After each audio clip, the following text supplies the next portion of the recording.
Hello students. आज हम पढ़ेंगे control flow computer and data flow computer. यह बीएससी कंप्यूटर साइंस के स्टूडेंट इनको ये टॉपिक पढ़ते हैं, computer flow computer and data flow computer. तो हम आज जानते हैं कि ये कंप्यूटर्स होते क्या हैं। जैसे कि अभी हम जो कंप्यूटर यूज़ करते हैं उसमें क्या होता है, एक सीपीयू होता है, एक मेमोरी और एक इनपुट आउटपुट डिवाइस होते हैं। ये तीन चीज़ें होती हैं। यहाँ मेमोरी में प्रोग्राम स्टोर किया जाता है ना। तो ये जो आर्किटेक्चर, जो इनपुट आउटपुट डिवाइसेस, मेमोरी और सीपीयू, ये तीन जो कंपोनेंट्स कंसिस्ट हैं, इस आर्किटेक्चर को वॉन न्यूमैन ने दिया था। 1940 के दशक में वॉन न्यूमैन ने न्यूमैन आर्किटेक्चर बताया था, जिसमें आपका सीपीयू इनपुट आउटपुट डिवाइस और मेमोरी हुआ करता था। ठीक है, तो ये जो आर्किटेक्चर है, इसको ही हम कंट्रोल फ्लो कंप्यूटर्स कहते हैं। इस सिस्टम को कंट्रोल फ्लो कंप्यूटर कहा जाता है। क्यों कहा जाता है? देखिए, इसमें क्या होता है कि कंट्रोल फ्लो कंप्यूटर्स में जितने भी हमारे प्रोग्राम्स होते हैं वो कहाँ पे स्टोर होते हैं?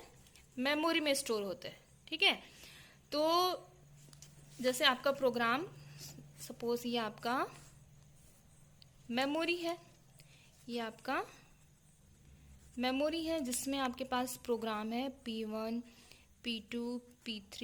इस तरह से आपके पास मल्टीपल प्रोग्राम्स हैं।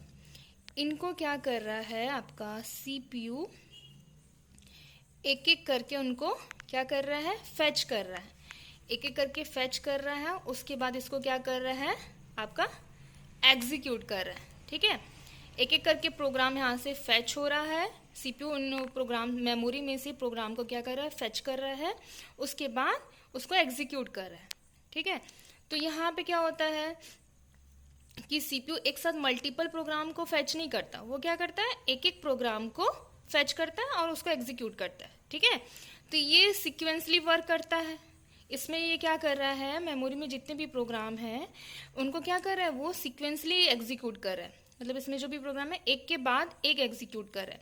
पहले फर्स्ट प्रोग्राम हुआ, फिर सेकेंड प्रोग्राम एग्जीक्यूट है, फिर थर्ड प्रोग्राम। ठीक है, और इसको कंट्रोल कौन करता है? आपका मेमोरी में जो भी प्रोग्राम है, कौन सा प्रोग्राम एग्जीक्यूट होगा, ये किसके अंडर में होता है? कंट्रोल प्रोग्राम काउंटर के अंडर में।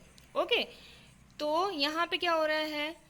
पहले यहाँ पे मेमोरी में प्रोग्राम स्टोर होते हैं, फिर उसके बाद सीपीयू क्या करता है? उस प्रोग्राम को फैच करता है। फैच करने के बाद वो डिकोड होता है। डिकोड होने के बाद उसमें डिकोड होने के बाद वहाँ पे उस प्रोग्राम में जो डेटा की रिक्वायरमेंट है, उस डेटा को वो क्या करेगा? लेगा, मेमोरी से ही लेगा डेटा को, और उसके बाद उसको क्या करेगा? एग्जीक्यूट करेगा। फैच होगा प्रोग्राम को, वहाँ पे फैच होगा, फैच करेंगे। फैच करने के बाद, फैच मतलब मेमोरी से लेना, फैच करना। ओके, फिर उसके बाद वो डिकोडर के पास जाता है। डिकोडर में क्या होता है? प्रोग्राम डिकोड होता है। डिकोड होने से हमको ये पता चलता है कि प्रोग्राम में किस तरह का ऑपरेशन करना है, क्या ऑपरेशन करना है। ओके, तो हमको पता चल जाता है क्या ऑपरेशन करना है। उसके बाद ऑपरेशन करने के लिए हमको क्या चाहिए? ऑपरेंड की ज़रूरत है, डेटा की ज़रूरत है। तो अब क्या करेगा सीपीयू? वो डेटा को मेमोरी से लेगा। ठीक है, जब तक के मेमोरी में वो डेटा नहीं आ जाता तब तक के सीपीयू क्या करेगा? वेट करेगा। जब वो डेटा उस प्रोग्राम के लिए, जो डेटा की रिक्वायरमेंट है, वो डेटा उसको मिल जाता है सीपीयू को, तो उसके बाद वो उस प्रोग्राम को क्या करेगा? एग्जीक्यूट करेगा। ठीक है, तो यहाँ पे एक के बाद एक प्रोग्राम एग्जीक्यूट होगा, सीक्वेंसली प्रोग्राम एग्जीक्यूट होगा, जिसके कारण इसमें जो प्रोसेस है वो क्या हो जाता है? स्लो हो जाता है। कंट्रोल फ्लो कंप्यूटर में क्या हो जाता है? यहाँ पे सीक्वेंसली प्रोग्राम के एग्जीक्यूशन के कारण प्रोग्राम का फ्लो क्या हो जाता है? स्लो हो जाता है। और इसी प्रोसेस को, ये जो वॉन न्यूमैन आर्किटेक्चर में एक एक करके प्रोग्राम का जो एग्जीक्यूशन हो रहा है, इसलिए हो रहा है, और जिसका कंट्रोल प्रोग्राम काउंटर के द्वारा किया जा रहा है ना। तो इस मैकेनिज्म को क्या बोला जाता है? Control flow computer. ओके, समझ में आया? जिसमें सिक्वेंशली प्रोग्राम का एग्जीक्यूशन हो रहा है। ओके, और इस प्रोसेस के कारण हमारा ये सीपीयू क्या हो जा रहा है, स्लो हो जा रहा है, क्योंकि यहाँ पे वो क्या कर रहा है, एक समय में एक ही प्रोग्राम को एग्जीक्यूट करेगा, लेकिन वो क्या कर रहा है, वेट कर रहा है कि उस प्रोग्राम के लिए जो डेटा चाहिए वो डेटा उसको मिल जाए। वो जब डेटा आ जाता है उसको उसको मिल जाता है प्रोग्राम के एग्जीक्यूशन के लिए, जो आपको डेटा की रिक्वायरमेंट है वो डेटा या ऑपरेंड्स अगर उसको मिल जाता है तो फिर वो क्या करता है, आगे का प्रोसेस करता है, मतलब उस प्रोग्राम को क्या करता है, एग्जीक्यूट करता है। तब तक के वो क्या करेगा, वेट करेगा। ओके, तो यहाँ पे क्या हो रहा है, एक प्रोग्राम एग्जीक्यूशन के लिए जा रहा है, तो जब तक कि ये प्रोग्राम एग्जीक्यूट नहीं हो जाता बाकी प्रोग्राम क्या कर रहे हैं, यहाँ पे वेट कर रहे हैं। ठीक है, जिसके कारण इस प्रोसेस इस तरह के आर्किटेक्चर में मतलब प्रोग्राम का एग्जीक्यूशन क्या हो जा रहा है, स्लो हो जा रहा है। ठीक है, इसलिए इसको बोला जाता है कंट्रोल फ्लो कंप्यूटर। ओके, इसके प्रॉब्लम को सॉल्व करने के लिए यहाँ पे क्या किया गया, मल्टीपल प्रोसेसर का यूज किया गया, पैरेललिज्म का यूज किया गया, मतलब पैरेलल कंप्यूटर आया। जहाँ पे हम एक सीपीयू का यूज कर रहे थे उसकी जगह पे हम क्या किए, मल्टीपल सीपीयू का हम यूज करने लग गए। लेकिन मल्टीपल सीपीयू का यूज करने के बाद भी ये जो प्रॉब्लम थी उसको सॉल्व नहीं किया गया, क्योंकि ये इन प्रोसेसर को भी ऑपरेंड के लिए वेट करना पड़ जा रहा है।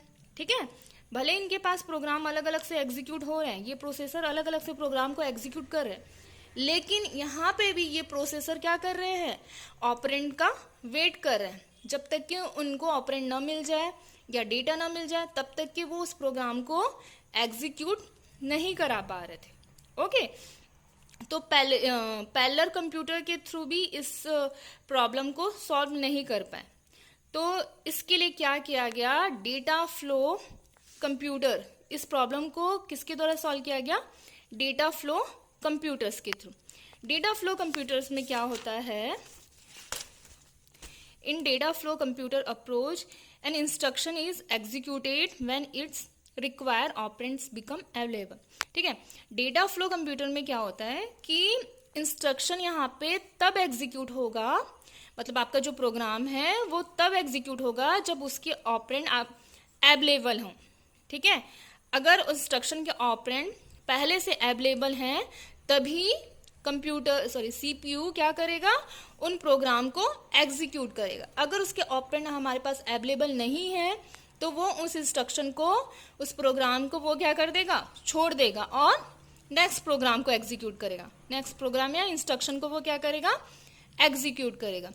इस प्रोसेस में प्रोग्राम काउंटर की जरूरत नहीं होती, चूंकि डेटा फ्लो कंप्यूटर में प्रोग्राम काउंटर ही कौन सा इंस्ट्रक्शन एग्जीक्यूट होगा कौन सा नहीं होगा, मतलब इंस्ट्रक्शन के फ्लो को कौन कंट्रोल कर रहा था, प्रोग्राम काउंटर।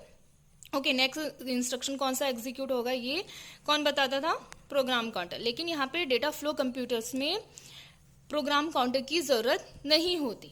ठीक है, यहाँ पे क्या होगा, यहाँ operation are carried out asynchronously as soon as operand required for the operation become available.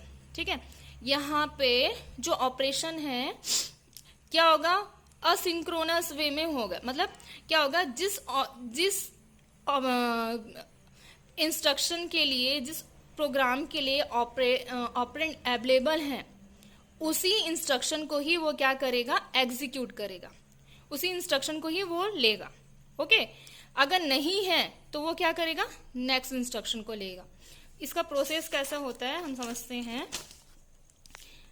Sorry, ये डेटा फ्लो कंप्यूटर है। ओके, यहाँ क्या होता है, जैसे कि ये आपकी मेमोरी है। ठीक है, ये आपका मेमोरी है, तो इसमें जो आपका फेज डिकोड यूनिट है, फेज डिकोड यूनिट क्या करेगा, एक साथ मल्टीपल इंस्ट्रक्शन को 20 to 30 इंस्ट्रक्शन को वो क्या कर लेगा, फेच कर लेगा। ओके, जो आपका फेच डिकोड यूनिट है वो क्या करेगा, 20 से 30 इंस्ट्रक्शन को पहले से फेच कर लेगा और उनको डिकोड करके मेमोरी में रख लेगा। ठीक है, रख लेगा, फिर उसके बाद एक रहेगा इनके पास, यहाँ पे एक यूज होता है इंस्ट्रक्शन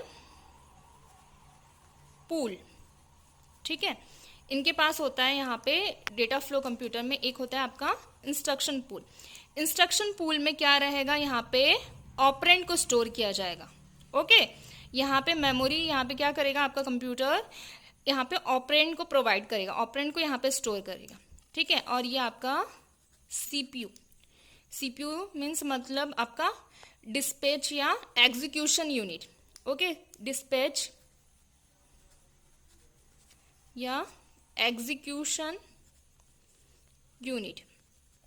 यहाँ पे क्या आएगा आपका फैच या डिकोड यूनिट।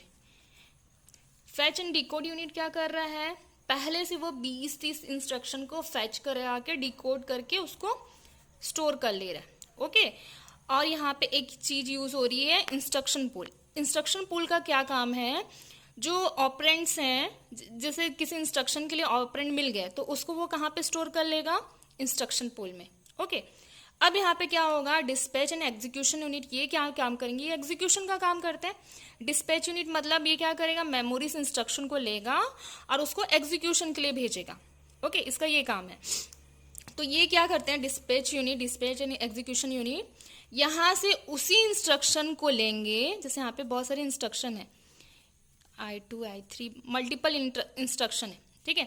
तो ये डिस्पैच एंड एग्जीक्यूशन यूनिट क्या करेंगे, यहाँ से उसी इंस्ट्रक्शन को लेंगे जिसके लिए डेटा इस इंस्ट्रक्शन पूल में अवेलेबल है। ओके, जैसे कि यहाँ पे I1 लिया इसने इंस्ट्रक्शन, इसने यहाँ पे सबसे फर्स्ट चेक करेगा I1 इंस्ट्रक्शन को, तो उसने यहाँ पे चेक करा कि I1 के जो डेटा है इसमें अवेलेबल है या नहीं। अगर इसमें डेटा अवेलेबल नहीं है तो वो नेक्स्ट इंस्ट्रक्शन को आगे बढ़ जाएगा और नेक्स्ट इंस्ट्रक्शन को चेक करेगा। जैसे I2 के इंस्ट्रक्शन, इस इंस्ट्रक्शन के लिए जो डेटा की जरूरत है वो डेटा अगर इंस्ट्रक्शन पूल में है, अगर उसमें अवेलेबल है तो वो क्या करेगा, सीधा I2 को एग्जीक्यूट करेगा। ओके, फिर उसके बाद जैसे यहाँ पे I1 के लिए डेटा नहीं थे तो फिर से जब फिर नेक्स्ट बार यहाँ पे आएगा तो वो फिर से चेक करेगा कि I1 के डेटा अवेलेबल है या नहीं। अगर I1 के डेटा अवेलेबल है तो वो उसको आगे प्रोसेस करेगा, उसको एग्जीक्यूट करेगा। अगर नहीं है, अभी भी इसके डेटा यहाँ पे नहीं है, तो फिर वो क्या करेगा, आगे के इंस्ट्रक्शन को लेगा।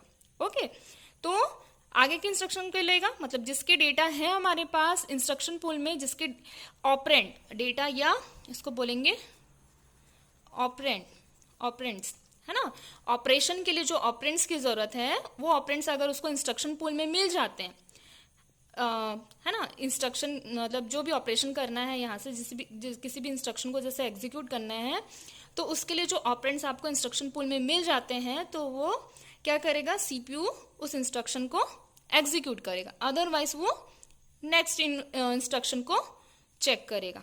ओके, तो यहाँ पे क्या हो रहा है, यहाँ पे सीपीयू को वेट करने की जरूरत नहीं पड़ रही है ना। यहाँ पे उसको ऑपरेंड के लिए वेट करना नहीं पड़ रहा है, वो डायरेक्टली इंस्ट्रक्शन पूल में चेक कर रहा है कि वो उस इंस्ट्रक्शन के डेटा है या नहीं। अगर नहीं है तो वो नेक्स्ट को ले रहा है ना। तो यहाँ पे इस प्रोसेस में क्या हो रहा है, प्रोग्राम का एग्जीक्यूशन क्या हो जा रहा है, फास्ट हो रहा है। जबकि जो कंट्रोल फ्लो कंप्यूटर हम देख रहे थे वहां पे पहले एक इंस्ट्रक्शन फैच होता था, फिर डिकोड होता था, डिकोड होने के बाद वहां पे जो डिस्पैच या एग्जीक्यूशन यूनिट है वो वहां पे उसके ऑपरेंड का वेट करता था जब तक उसके ऑपरेंड न मिल जाए। ऑपरेंड मिल जाने के बाद फिर वो उसको एग्जीक्यूट करता था और बाकी सारे प्रोग्राम मेमोरी में स्टोर रहते थे, है ना। तो यहाँ पे सीक्वेंस वे में, कंट्रोल फ्लो कंप्यूटर में सीक्वेंस वे में प्रोग्राम का एग्जीक्यूशन हो रहा था, जबकि डेटा फ्लो कंप्यूटर में सीक्वेंसली ना होके असिंक्रोनस वे में प्रोग्राम का एग्जीक्यूशन हो रहा है। ओके, समझ में आया। तो डेटा फ्लो कंप्यूटर क्या है, आपका fast computer. Okay, thank you.